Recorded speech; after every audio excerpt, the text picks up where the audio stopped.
નવસારી શહેરમાં પડી રહેલા અવિરત વરસાદને પગલે અને ઉપરવાસમાં પડી રહેલા અવિરત વરસાદને પગલે મહુવાની સપાટી હાલ 37 ફૂટ પર વહી રહી છે અને પૂર્ણાદીની સપાટી 29 ફૂટ પર વહી રહી છે।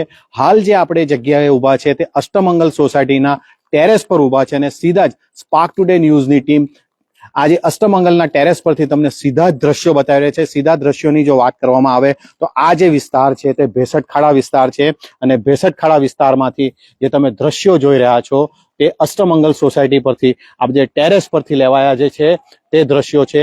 દ્રશ્યોની અંદર તમે સીધા જ જોઈ રહ્યા છો નવસારી શહેર આખું જ જળબંબાકારની સ્થિતિમાં નિર્માણ થવા પામ્યું હોય તેવા દ્રશ્યો સામે આવી રહ્યા છે। આ તમે જોઈ શકો છો આ આખો જે વિસ્તાર છે તે ભેસટખાડા વિસ્તાર છે અને કેટલાક જે ઘરો છે તે તો ડૂબી જવા પામ્યા છે અને છત પર રહેવા માટે અને કોઈ ટેરેસ પર રહેવા માટે મજબૂર બન્યું છે। હાલ જે તમે દ્રશ્યો જોઈ રહ્યા છો તે ભેસટખાડા વિસ્તારના છે અને જે ભેસટખાડા વિસ્તાર જે ખરો તે નદી કિનારેનો વિસ્તાર છે અને ત્યાં આ કેટલાક લોકો રહે છે। લગભગ 1500 થી 2000 વ્યક્તિઓ અહીંયા રહે છે અને પાણીમાં ગરકાવ થઈ જવા પામ્યું છે। આ તમે મંદિર જે જોઈ શકો છો મંદિર પણ પાણીમાં ગરકાવ થઈ જવા પામ્યું છે। આ ભેસટખાડા અને રિંગ રોડ ને જોડતો માર્ગ છે અને ત્યાંથી સુરત તરફ જતો માર્ગ છે તે માર્ગ પર પણ પાણી હાલ ફરી વળ્યા છે। સીધા જ અમે તમને દ્રશ્યો બતાવી રહ્યા છે તે ભેસટખાડા વિસ્તારના દ્રશ્યો છે। હાલ જે દ્રશ્યો તમે જોઈ રહ્યા છો તે ભેસટખાડા વિસ્તારના દ્રશ્યો છે અને આ જે તમે દ્રશ્યો જોઈ રહ્યા છો તે રિંગ રોડ અને જે પૂર્ણા નદીનો જે વિસ્તાર છે ગધેવાન ગલી છે એ વિસ્તાર છે। આખો જે વિસ્તાર ખરો તે બેડમાં ફેરવાયો હોય તેવા દ્રશ્યો સામે આવી રહ્યા છે। હજુ પણ હું તમને દ્રશ્યો બતાવવાના પ્રયત્નો કરીશ। જે દ્રશ્યો તમે જોવાના છો તે દ્રશ્યો છે રિંગ રોડને જોડતો માર્ગ છે। આ તમે જોઈ શકો છો આખો જે માર્ગ છે તે પાણીમાં ગરકાવ થઈ જવા પામ્યો છે।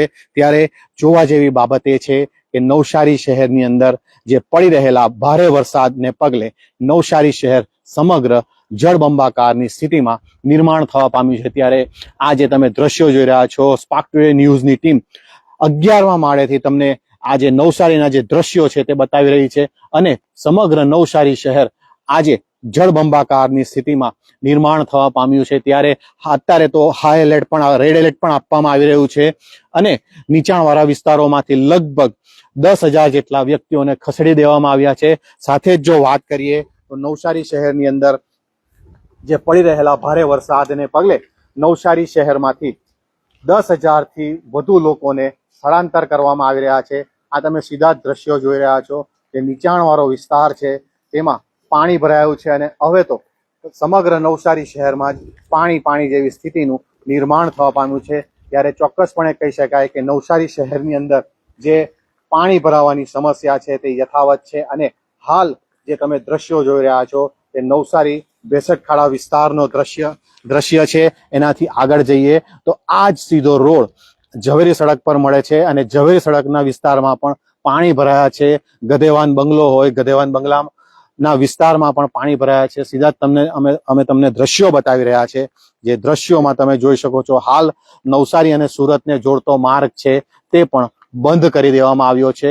જોવા જેવી બાબત એ છે કે કોઈ પણ અનિચ્છનીય ઘટના ન બને તેને લઈને પ્રશાસન ચુસ્ત બન્યું છે અને તમામ નીચાણવાળા વિસ્તારોને જે વિસ્તારોમાં રહેતા વ્યક્તિઓને ખસેડી લઈને જે યોગ્ય સ્કૂલ હોય વાડી હોય તે જગ્યાઓ પર ખસેડી અને યોગ્ય સુવિધા મહાનગરપાલિકા દ્વારા આપવામાં આવી રહી છે। હાલ મહાનગરપાલિકા દ્વારા ફૂડ પેકેટનું પણ વિતરણ કરવામાં આવી રહ્યું છે અને નીચાણવાળા વિસ્તારો છે ખરા તે ગરકાવ પુલ હોય તેને પણ બંધ કરી દેવામાં આવે છે અને ત્યાં પણ ચુસ્ત પોલીસ બંદોબસ્ત ગોઠવી દેવામાં આવ્યો છે અને હાલ જે પૂર્ણા નદી પર નવસારી અને પૂર્ણા સુરતને જોડતો માર્ગ છે તે પણ બંધ કરી દેવામાં આવ્યો છે અને હાલ પૂર્ણા નદી પર જે વાહનો ધમધમે છે તેને બંધ કરી દેવામાં આવ્યા છે જેથી કરી કોઈ પણ અનિચ્છનીય ઘટના ન બને। પૂર્ણા નદીની સપાટી હાલ 29 ફૂટ પર વહી રહી છે અને તમે જે સીધા દ્રશ્યો જોઈ રહ્યા છો આ પૂર્ણા નદીના કિનારાનો દ્રશ્ય છે અને અમે અષ્ટમંગલ સોસાયટી છે એપાર્ટમેન્ટ છે એના ટેરેસના 11મા માળના ટેરેસ પરથી અમે તમને આ સીધા દ્રશ્યો બતાવી રહ્યા છે। હું પણ પોતે એક કહેવાય ગળા સુધીના પાણીમાં પ્રજાના જે બતાવવાના હોય દ્રશ્યો, પ્રજાને ચોક્કસ ગ્રાઉન્ડ ઝીરો રિપોર્ટ બતાવવાનું હોય તે હું તમને બતાવી રહ્યો છું. અને નવસારી શહેરમાં જળબંબાકારની સ્થિતિનું નિર્માણ થવા પામ્યું છે, ત્યારે નવસારી શહેરની અંદર પ્રશાસન દ્વારા ચુસ્ત બંદોબસ્ત ગોઠવવામાં આવ્યો છે. અને જોવા જેવી બાબત એ છે કે નવસારી શહેર આજે જળબંબાકારની સ્થિતિમાં નિર્માણ થવા પામ્યું છે, ત્યારે કહી શકાય, ચોક્કસપણે કહી શકાય કે નવસારી શહેરની અંદર હવે પૂરની પરિસ્થિતિનું નિર્માણ થયું છે અને પૂર્ણા નદી બે કાંઠે વહી રહી છે. ઘોડાપૂર જેવી પરિસ્થિતિનું નિર્માણ થયું છે. પાણીનો વેણ એટલો બધો કરંટ સોલિડ છે કે તમે ઊભા રહી નહીં શકો. પૂર્ણા નદીના પુલ પર તમે ઊભા રહો તો પૂર્ણા નદીનો પુલ હલતો હોય તેવું લાગે. પરંતુ હાલ પ્રશાસન દ્વારા તમામ પ્રકારની જે તૈયારીઓ છે તે આરંભી દેવામાં આવી છે અને ચુસ્તપણે બંદોબસ્ત ગોઠવી દેવામાં આવ્યો છે, ત્યારે ચોક્કસપણે કહી શકાય કે પ્રશાસન દ્વારા હાલ તમામ પ્રકારની તૈયારીઓ કરી દેવામાં આવી છે, જેથી કરી કોઈ પણ દુર્ઘટના બને તો તેને પહોંચી વળવા માટે પ્રશાસન ચુસ્ત બન્યું છે.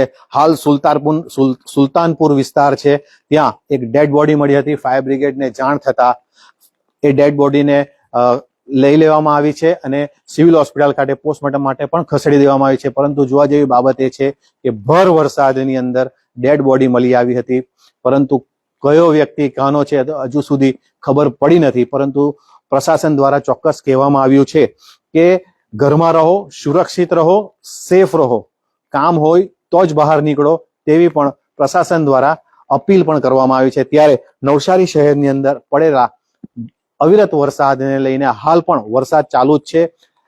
અવિરત પડી રહેલા વરસાદને લઈને પૂર્ણા નદીની સપાટીમાં વધારો થવા પામ્યો છે અને હજુ પણ પૂર્ણા નદીની સપાટી વધે તો નવાઈ નહીં અને વધુમાં વધુ લોકો પોતપોતાના ઘરે રહે તેવી પ્રશાસન દ્વારા અપીલ પણ કરવામાં આવી છે. Minesh Tailor, Spark News, Navsari.